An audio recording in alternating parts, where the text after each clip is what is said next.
Hello, everyone. Welcome to our last Google Hangouts on Air. Happy to be here and answer any final questions that you all might have, especially since the course is wrapping up this week. So looking forward to having everyone join us. And I see we already have a couple of questions that I'm going to go ahead and answer as we are continuing with these sessions. Okay, so the first question that's been asked is how can I view videos of the Google Hangout sessions? And you'll see the links in YouTube, and I've linked them to our Synchronous page, so you can go back and watch the recorded sessions.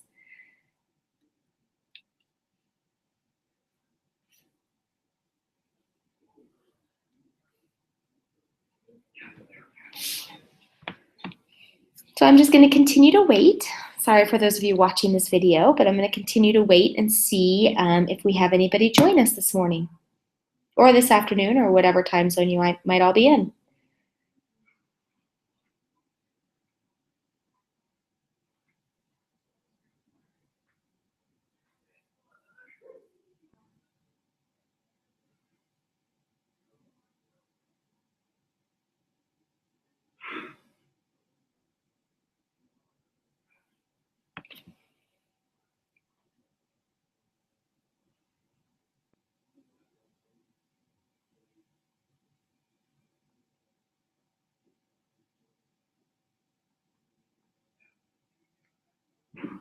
Hello, everyone. Welcome. I see we have 2 viewers.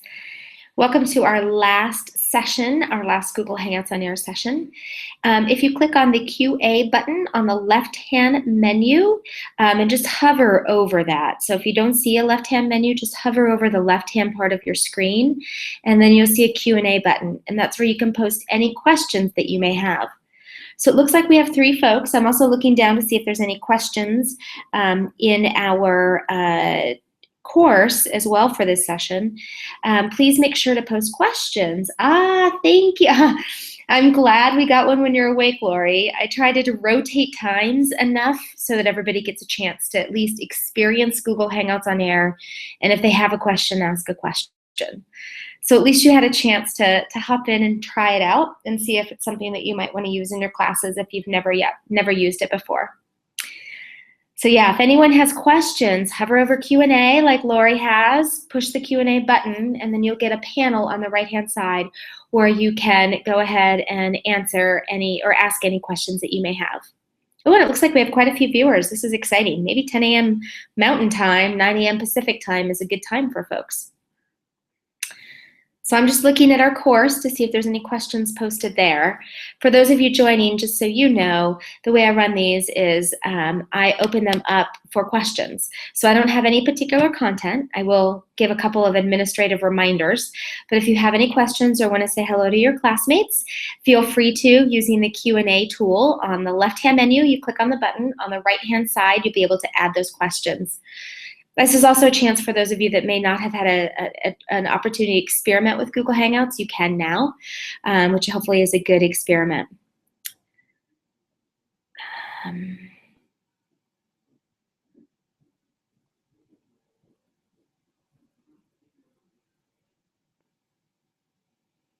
So I'm looking right now, see if there's any other questions.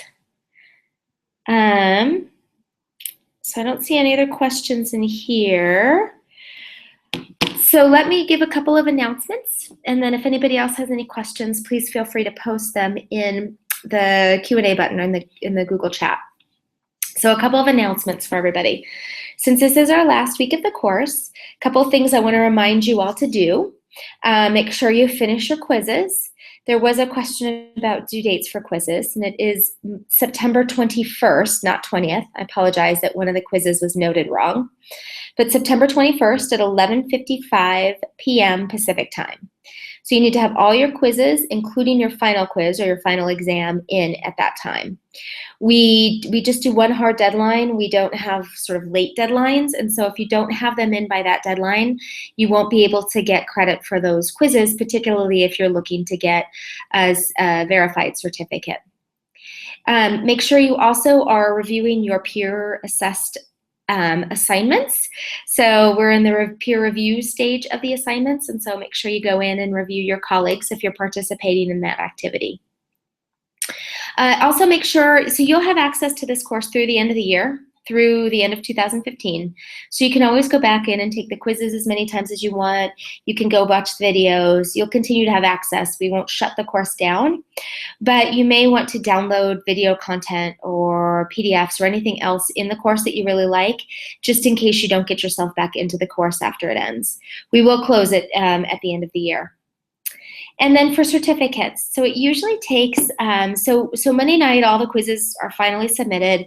So Tuesday next week, Pacific time, we should have all of the grades set in the course, individual grades. So then what we do is we've put in formulas for calculating your grades. So you'll see your calculated grades 2 or 3 days later. I know it sounds silly that it takes so long, but we want to triple check those formulas to make sure that they're right before we send that out.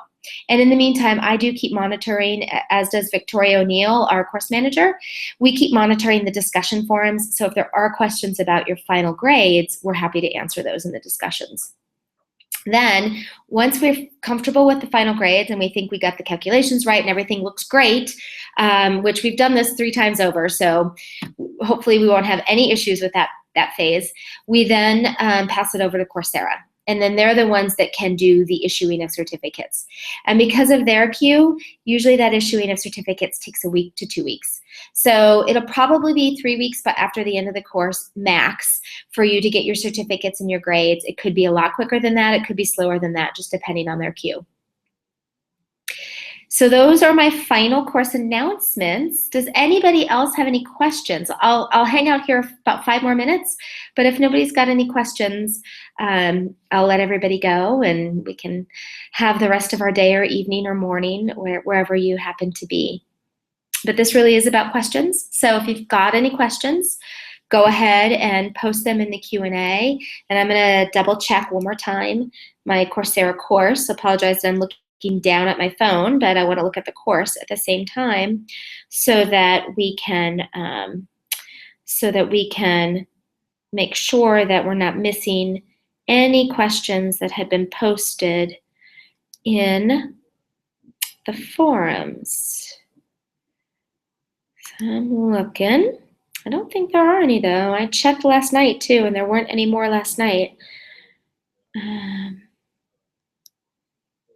But we'll make sure. Yep, there are no other questions in the forum. So does anybody else have any questions? I'll give it like 2-3 more minutes and then we'll go. Any questions still? And make sure to know how to ask a question.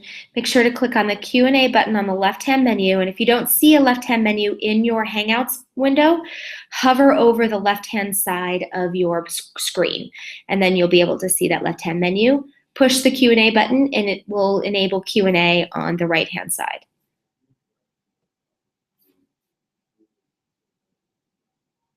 Ah, I thought you were using Canvas. Doesn't it automatically calculate your grades?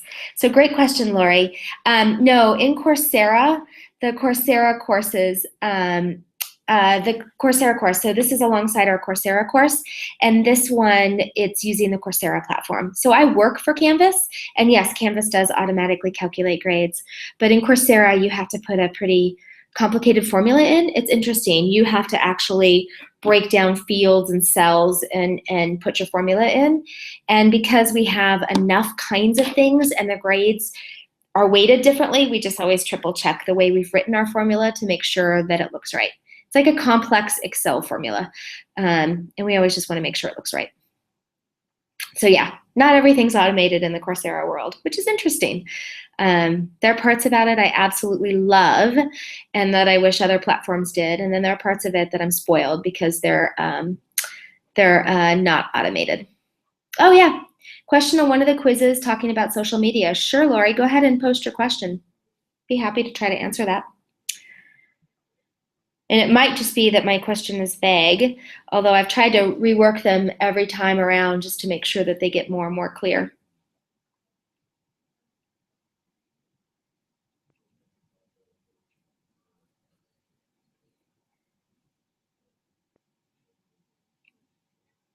And I'm just pulling up the quiz so that I know which one you're referring to too.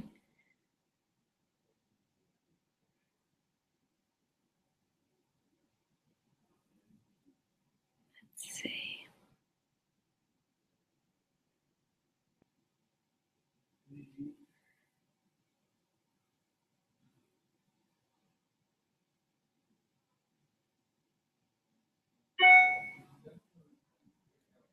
Okay.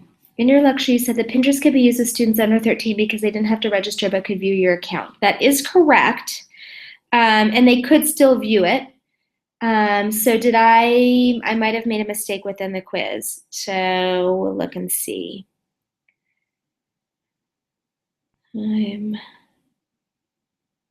going into my quiz question. And I think I know what you're probably referring to.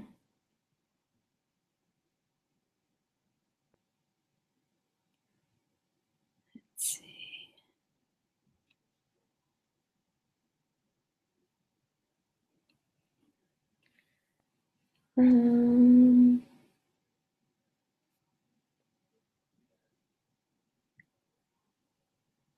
Oh, you know what? And you're right, Lori. No, that's my mistake. I need to go in and fix that quiz question because you're right. What I'm thinking, the way I wrote it was Pinterest can't be used with students under 13 because they would have to create, if they created an account. So they can't have an account in Pinterest under 13, but they can view if they're not logging into an account, and you can create public boards as a teacher. So like you saw my public board, you didn't need an account to be able to access that. So you're absolutely correct. I need to fix that quiz question. So let me see how I can fix that and then reissue that. Thank you for catching that. You're right, I wasn't explicit enough.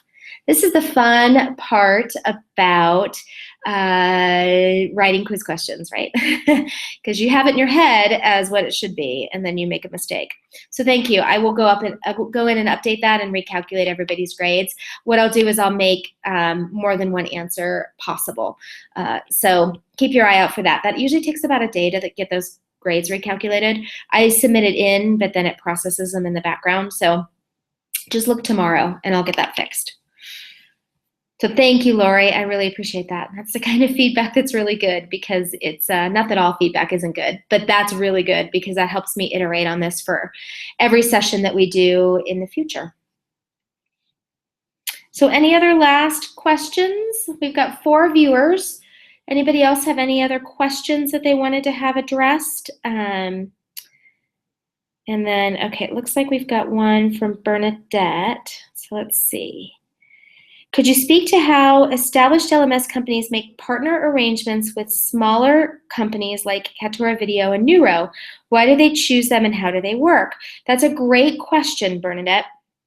So every company has a different approach to how they partner, and they usually call that partnerships, and it's where LMS companies will then have partnerships or integrate with other kinds of smaller technologies or maybe bigger technologies, but that are technologies that a school district would use, a school would use, a university might use. So how they partner varies. In some cases, it's a business arrangement where they partner because they will get referral fees or other kinds of business benefits, dollar benefits, in that relationship either way. So a lot of times the bigger company of the two will refer to the smaller company, and then the smaller company will give them a referral fee back. So for some companies, that's the business relationship. For other companies, that partnership is about covering places in their platform that they don't have that functionality. So they pick things that are capabilities that they're missing that they know people would want and that they don't have plans to build in their own platform. Or specialty areas. Great one is assessments. There's some really great in-depth assessment tools out there that schools can license, and a lot of times LMS or larger company providers don't want to get into the detailed assessment business because that's a whole product category on its own and a lot of management around it, and that they want to focus on learning management, and so they'll partner with an assessment provider. So those are two reasons why people tend to partner. I'll give you why Canvas, because that's actually the part of my job. I'm responsible for all of our third-party relationships. So I'll tell you a little bit about why Canvas does it. Like I said, other providers have varying philosophies on why they do it. So Canvas as an LMS was built open. So we release APIs and other technical capacity to anybody that wants to be able to integrate with Canvas. And in fact, all that's free. They can come, integrate, offer their clients integrations into Canvas for free. And we like that. We want to support that because we want districts, schools, universities, whomever, to be able to use whatever they want with Canvas and have that be as seamless as an experience as possible. Then we have a partnership program that takes that one step further, where clients do pay. So third parties do pay a small amount of money it's just an annual fee to be in our partner program. And those are partners that not only do they build an integration, but we certify it. We take a look at the integration. We say, yeah, this is a great integration. We give them feedback if we've got feedback for them. But we put them through a certification process, and then we provide support through our support team around that technical integration. So if the third party has issues with it, we help them work through that. If there's updates that they need to have made and they're struggling on their end, we'll help them. So for us, the partnership program is about anybody that wants to come to us that has a good technology, a good integration, and that has a similar philosophy. So protecting students' rights, protecting data, focused on the learner, those kinds of philosophies. We'll have in our partner program. We do have a more in-depth version too, where we call it Premier and Alliances, and that's where we actually handpick some selected technologies that we find are really excellent examples of ways that integrations can exist with our platform, as well as synergies around a solution for learning. So we will handpick some, but for the most part, our vetting, we want to make it open to anybody as long as they have, like I said, a great integration, a great technology, and that they have a similar philosophy. We don't want to partner with technologies that spam students, that don't protect students' rights, that aren't, for in the US in particular, FERPA compliant. Like, all of those things are important to us. So that's how we partner. So it kind of depends on company to company. Great question, Bernadette.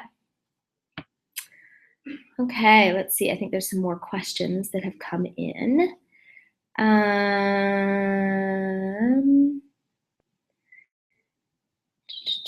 In your lab, okay, so I answered everything in there. That was, I think, the one question posted in Coursera.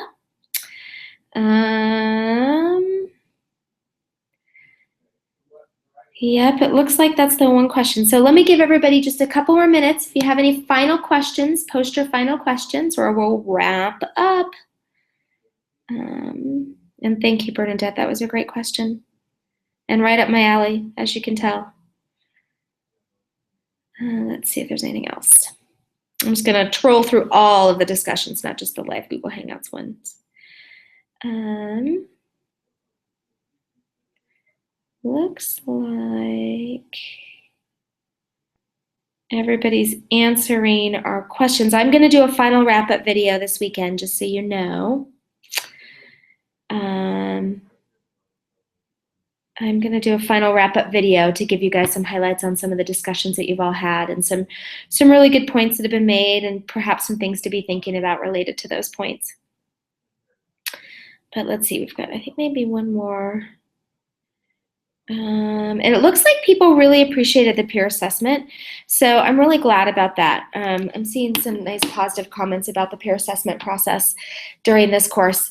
I'm really happy. Sometimes that's a challenging activity for people because they've never done peer assessment or feel uncomfortable doing it, and so it's really nice to see that people really embraced it and found it positive, and that their colleagues did positive work through that peer assessment. So with that, I think I'm going to go ahead and wrap up. I don't see any other questions. Lori, I'm going to work on fixing that quiz and figure out the best way to do it. Is it possible to email you personally with questions about your material? I'd like to use some of your material for my teacher training. I would appreciate your feedback. Also, great question, Lori. Yes, you may absolutely do that. Two things. One, All of my content you are welcome to use. So just let me know if there's a format that you can't pull it out of Coursera, if there's a format that you want it in. I have no problem with you using it. And as long as it's for a non-commercial setting, I should probably Creative Commons license my content. I think that's up to UCI usually to do that, but you're more than welcome to use any of it in your teacher training, and you can modify it. You can use my resource lists. Feel free. I just want more people using it to have discussions. So feel free, first of all, and we can talk about if you need it in different formats, what formats you'd need it in. And then the second thing is you absolutely can post, and let me see if I can actually post up my email. Okay, so I'm going to spell my email. I'm going to post my I'm going to spell my email address, since I think because I'm the moderator of this, I can't actually post a question. Only you guys can post a question. So my email address, mloble, M-L-O-B-L-E, so it's easy. It's M and my last name, Loble, at Instructure, which is my company, INSTRUCTURE.com. So it's super easy. Canvas is owned by Instructure. It's my first initial last name, mloble at Instructure.com. So feel free to email me. Just let me know in your email that you were one of my students, in case, Lori, I'll recognize your name since we were chatting here. But if somebody else is watching this recorded and I've never interacted with you or seen your name, just remind me you're one of the students. And I'd be happy to help. And like I said, you guys are all welcome to use my content in any context you want. I do not mind at all. Like I said, please just don't use it in a commercial setting necessarily where you're, selling my content.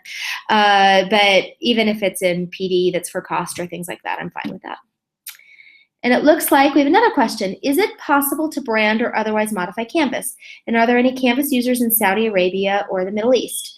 I use Canvas in Utah and liked using it very much. Great. We have 1,400 clients now, Canvas does, which is pretty exciting. So yes, you can brand and modify it. You have access to, for my techie folks on the phone and on the in watching this recording, you can modify CSS and you can add JavaScript directly to Canvas as an administrator. You need to be an administrator of your own site to do that. And then once you are an administrator, you can also turn that on for teachers to be able to alter the CSS and add JavaScript to their individual course pages as well. So that's a great way to really get in and modify and brand it. There's also ways to do it just through the user interface.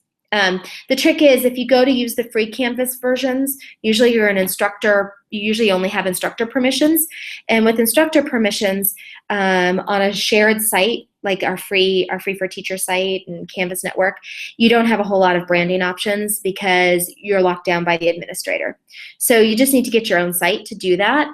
And oftentimes, if you're working for an institution, a district, a school, whatever it might be, it's pretty easy to just reach out to Instructure, and you can just reach out to me too, and I can connect you with the right person, but to get a sandbox where you can play and experiment with that stuff for free. In addition to that, just to give you a heads up, you asked about Saudi Arabia or the Middle East, and we are currently working on expanding into Saudi Arabia and the Middle East. So yes, and I think we have, I don't know if we have a client or not. I haven't checked lately, but I know we've been talking to a lot of people there and have interest in working there. So, and I know there are specific rules and regulations and ways and where things are hosted and all of that stuff that we're complying with. So we're ready to work there. So if you reach out to me and would like me to make an introduction to somebody for you or for somebody else to our folks that are working in the Middle East, I'm happy to do that. Let's see, I think that's all the questions. That's great.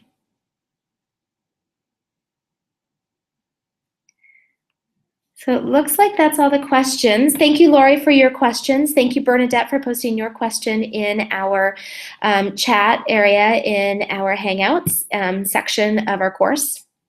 So with that, let's go ahead and wrap it up for everybody.